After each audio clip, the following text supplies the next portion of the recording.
شروع اللہ کے نام سے جو بڑا مہربان اور نہایت رحم کرنے والا ہے۔ درود و سلام محمد و آل محمد پر۔ ناظرین، سن 10 ہجری 18 ذوالحج کو جب رسول اکرم صلی اللہ علیہ وآلہ وسلم اپنے پہلے اور آخری حج سے واپس آ رہے تھے، آپ کے ساتھ آپ کی ازواج اور اہل بیت سمیت 1 لاکھ سے زائد صحابہ بھی شامل تھے۔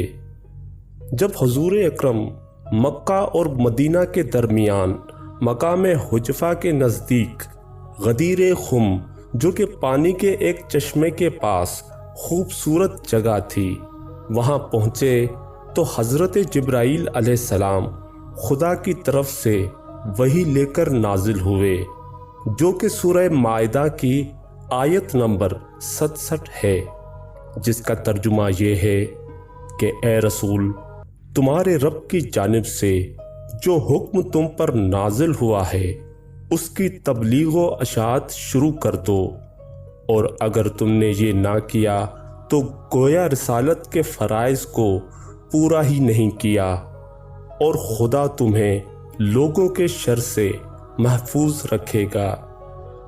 اس آیت مبارکہ کے نازل ہونے کے بعد رسول اکرم صلی اللہ علیہ وآلہ وسلم نے مقام غدیر پر اپنے کارواں کو روکا اور حکم دیا کہ جو آگے بڑھ جانے والے ہیں وہ واپس پلٹیں، اور جو پیچھے رہ جانے والے ہیں ان کا انتظار کیا جائے۔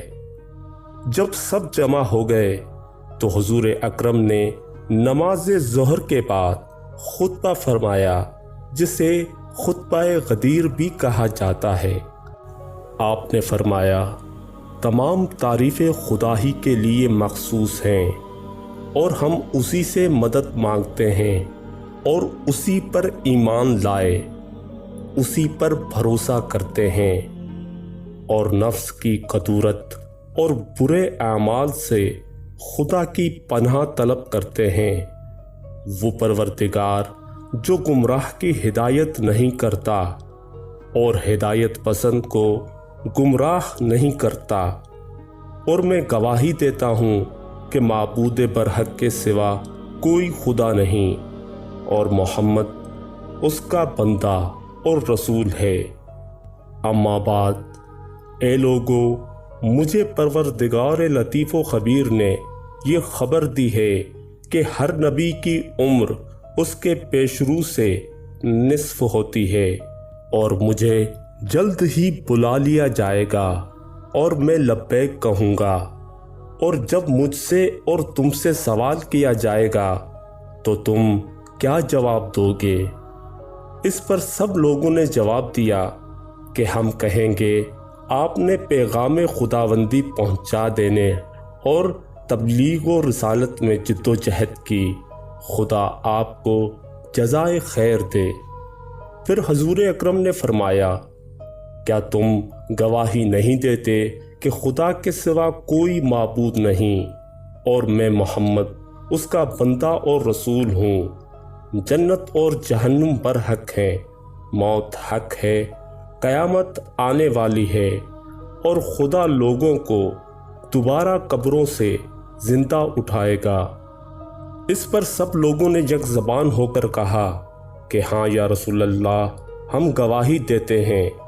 اس کے بعد آپ نے فرمایا، اے خدا، تو گواہ رہنا۔ پھر حضور اکرم نے فرمایا، اے لوگو، کیا تم سن نہیں رہے ہو؟ سب نے کہا، ہاں یا رسول اللہ، ہم سن رہے ہیں۔ آپ نے فرمایا، لوگوں میں حوض کوثر پہ تم سے پہلے پہنچنے والا ہوں، اور تم سب میرے پاس وہاں آؤ گے، جس کا پھیلاؤ صنع اور بصرہ کے درمیان والی زمین جتنا ہے، اور اس میں ستاروں کی تعداد کے برابر چاندی کے کوزے ہوں گے۔ اس پر غور تو کرو کہ تم میرے بعد ثقلین کی بابت کیا کرو گے؟ تو اس پر کسی نے پوچھا، یا رسول اللہ، ثقلین سے کیا مراد ہے؟ آپ نے فرمایا، ثقل اکبر خدا کی کتاب ہے جس کا ایک سرہ خدا کے ہاتھ میں ہے اور دوسرا تم لوگوں کے ہاتھ میں ہے۔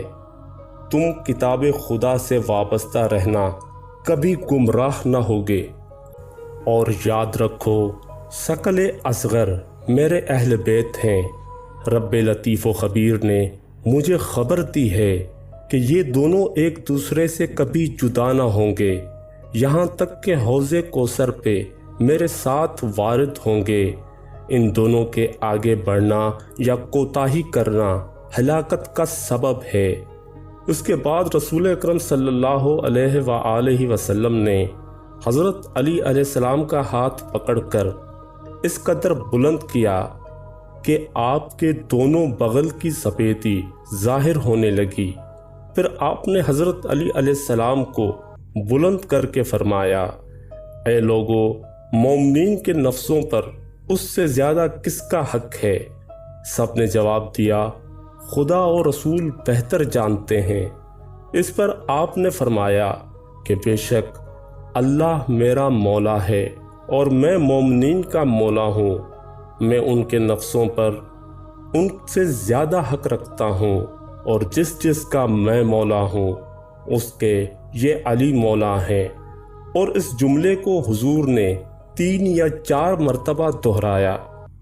اس کے بعد آپ نے فرمایا، یا خدا تو دوست رکھ اس کو جو علی کو دوست رکھے، اور دشمن رکھ اسے جو علی سے دشمنی رکھے۔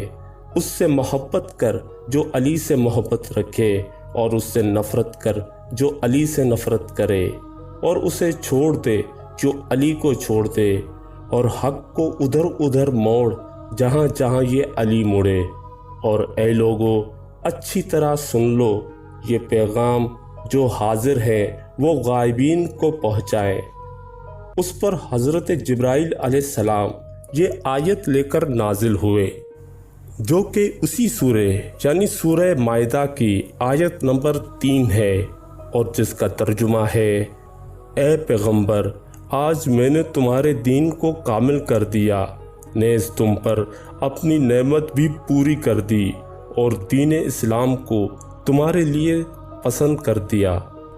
ناظرین، اس کے بعد تمام صحابہ اپنے مولا علی کو مبارکباد دینے لگے، جن میں سب سے پہلے حضرت ابو بکر و عمر نے مبارکباد دی اور فرمایا، مبارک ہو اے ابو طالب کے بیٹے، آج سے آپ میرے اور تمام مومنین و مومنات کے مولا ہو۔